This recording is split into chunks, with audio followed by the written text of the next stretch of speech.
The controversial security bill that has ramped up the tension in Turkish politics in recent weeks should be revised, former President Abdullah Gül has said, advising his former party colleagues to correct some of its articles, especially on the extra authorities granted to the police. I want to say this openly, I advise the government, my friends, to revise this security package.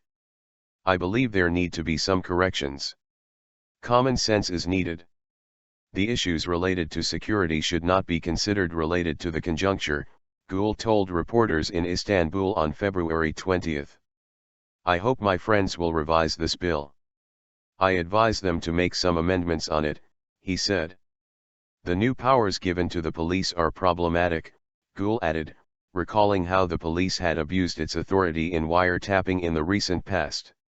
Toward the end of his presidency, before he was replaced by current President Tayyip Erdogan, Gül veered from the AKP's official position on a number of pieces of legislation, particularly those restricting freedom of communication and expression.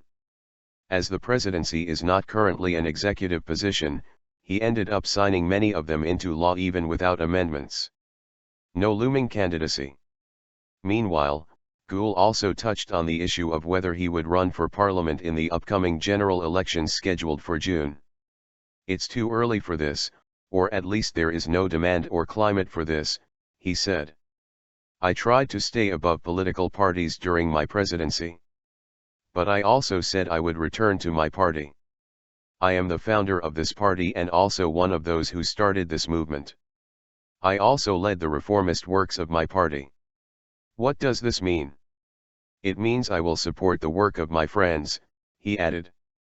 On the much-discussed presidential system that Erdogan wants Turkey to adopt, Gül struck a note of caution, underlining the need to preserve the system of checks and balances, like in the United States.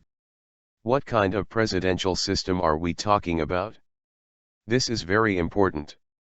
It should not be a Turkish-style presidential system, he said, apparently challenging Erdogan's recent statements that the government would build a system unique to Turkey. Gül also said he would soon be moving from the Hubur Palace in Istanbul, which belongs to the presidency, to his own home. Everyone knows I have paid all the costs of the Hubur Palace. Those who know me are aware just how sensitive I am on these issues, he added.